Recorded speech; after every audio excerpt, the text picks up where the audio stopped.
Hey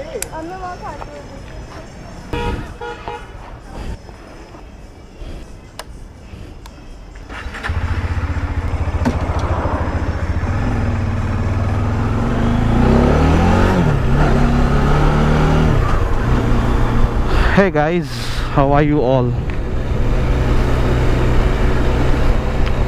I hope you're doing all good, and I hope that the microphone issue would have got resolved as well, because I have redone the setup completely.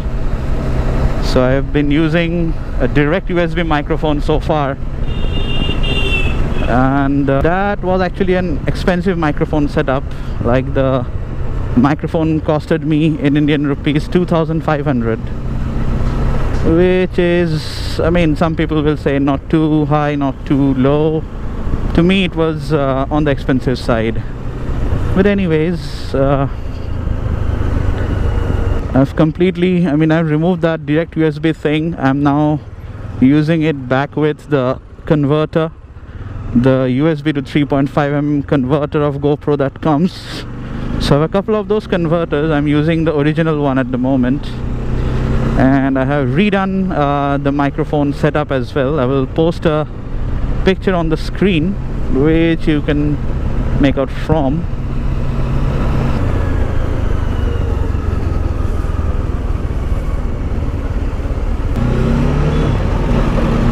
And I hope the view should also be a lot better, because I have redone the complete setup. Like, not only the microphone setup, I have redone the camera position on the helmet. I have done few DIYs there because it tends to wobble. During the last trip to Patnitop, I faced a couple of issues on the camera, wherein the camera actually came off the helmet.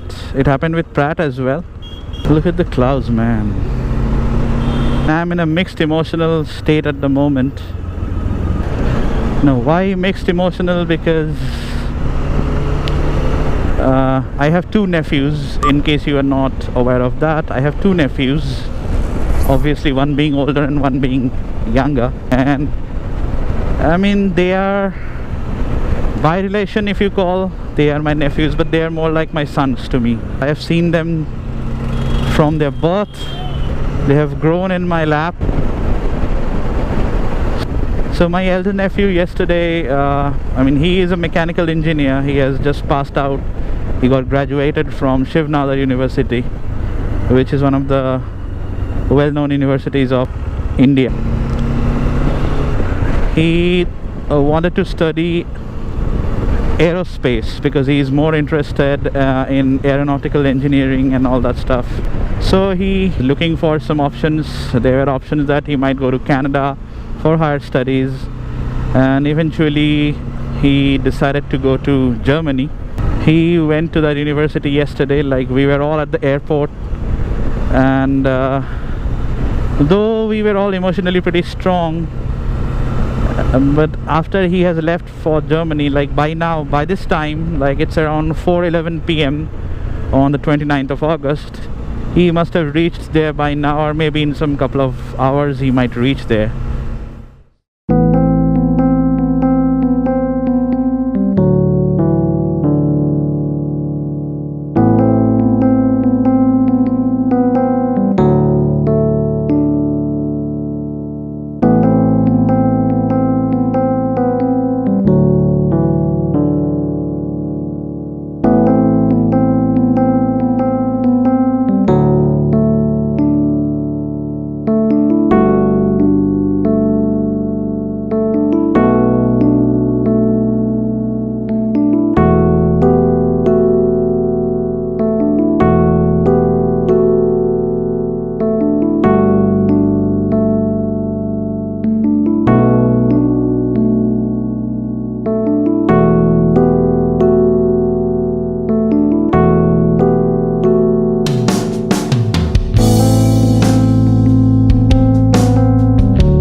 As I often keep on saying to my friends, that the presence of anyone or anything can actually be felt in its absence.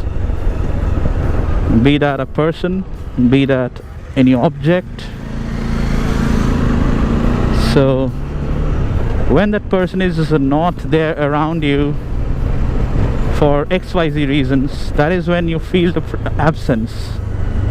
And that is the exact same thing that is happening with me when it comes to my nephew, because in my house, I mean, I'm always very, very close, I mean, with my nephews.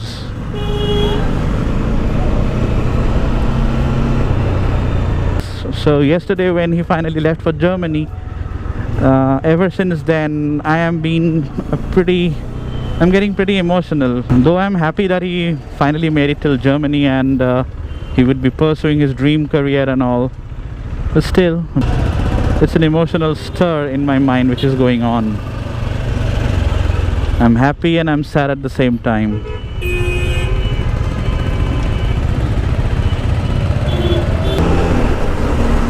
And though I have made a separate video on the Dominar's feedback, like the post-trip feedback video that I shared with you all, in case you still have any doubts or anything like that, let me clear you that this bike performs, I mean, this is a very capable tourer, and the only downers being the fuel tank range, which, as I said, it maxed out at 375 kilometers. One full tank of fuel, the Dominar managed to do this 337 kilometers. That's when it showed the low fuel indicator, and that's when we topped it up. But that should have given a lot more, like a larger tank capacity, like maybe a 16 or an 18 liters tank capacity, if you are pitching it as a sports tourer. The second complaint is about the ability to wrap your luggage, because I mean, we started the trip pretty late, as you saw in the video, the first video, when I was I mean, even in Pratt's video you will see that he has mentioned that as I ride is late, he was facing some issues with tying up the bungee and all. Yes, I had to spend quite a bit of time to tie up the bungee and my luggages, because on the left hand side you have the sari guard, but on the right hand side there's almost nothing. I only had the options of doing the leg rest or the rear footrest that we have, so I was just using that one and the clamp around that to tie the bungee on the right hand side. Otherwise I had no options. Secondly, the rear seat, the pillion seat of the Dominar is very small, and there is hardly any space left after that, because of which when I was placing my luggage, I had the saddlebag, and on top of that I had the quecha bag, so it was actually trying to fall off. It happened I guess near Pathankot, not Pathankot, it happened near Jalandhar, that the bag was actually trying to come off, so we had to pull over, we had to redo the quecha bag, so we had to tighten the bungee, so the entire thing had to be redone because of that. So the thing is that if there is a proper luggage rack, in that case it would have been a lot more easier. And as I said in one of the trip videos, I mean in the post-trip feedback video, that because of that I might have to go in for an aftermarket installation of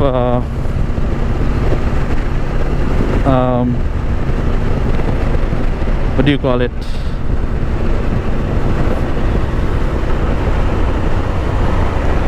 I have to go in for an aftermarket installation of a luggage rack, which I can get it from Karol Bagh. No helmets, wow.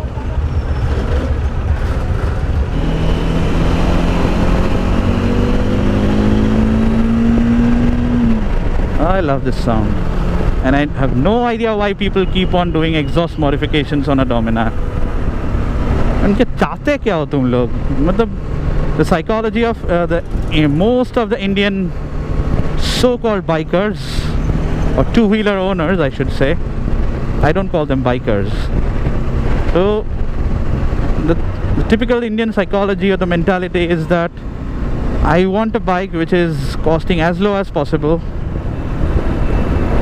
maybe like in the price of a moped, but it should give the mileage of a super commuter motorcycle, like a 100cc motorcycle, yet it should have the speed of a Hayabusa. I mean, people who think like that just don't have any brain. अरे यार, झगड़ा करने से क्या dent ठीक हो जाएगी? You're adding up to the traffic jam. Seriously. That's happening. That's India. That's how things happen in India. Instead of providing a solution, people start adding to the problem. Achha, this bugger wants to go to the right. What a chaos. What a chaos.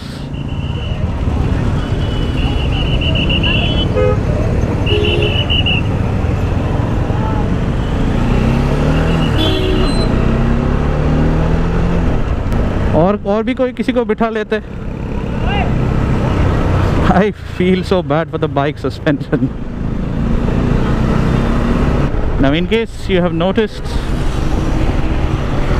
not this bugger, in case you have noticed that the lever guards are off my Dominar, the reason for that is it was adding up to the vibration. Like when I was on trip, so all throughout the trip there was a constant buzzing noise that was irritating me. So I figured out what it could be. Also Nadeem told me that it could be the bar ends, because the lever guards that I've been using, they had bar ends, it came with bar ends, but they were ABS plastic bar ends and they were hollow from inside, unlike these stock ones. Someone also suggested, I believe IJS, yeah, he suggested to put in the Royal Enfield ones.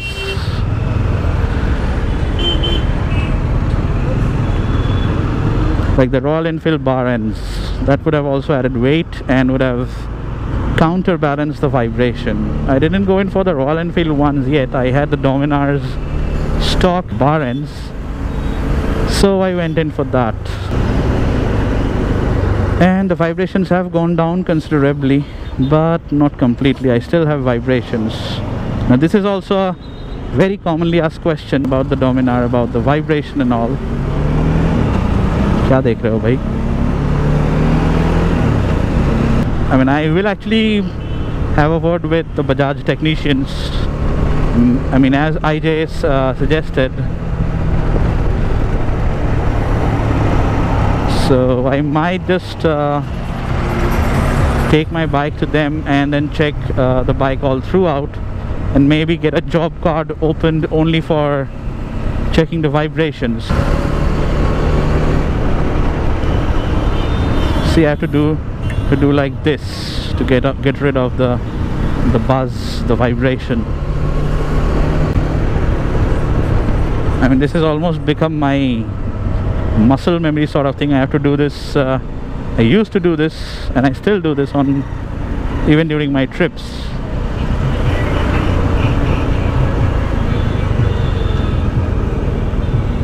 It like kind of relaxes my muscles and also helps me come out of the numbness due to the vibrations.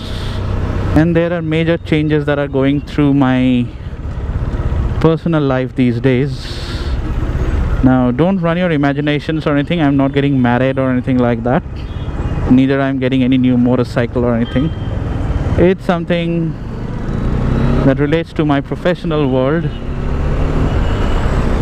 I don't want to disclose it in too much of detail because of privacy reasons, but it's going through a major change. Some of you know it. I hope you guys won't leak it out in the comments. I have full faith in you all. Anyways, I reached home. I would be ideally ending the vlog here. Let me just keep the camera on till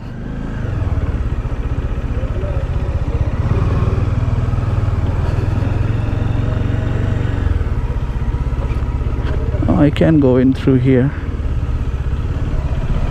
I have no need to go all the way through there.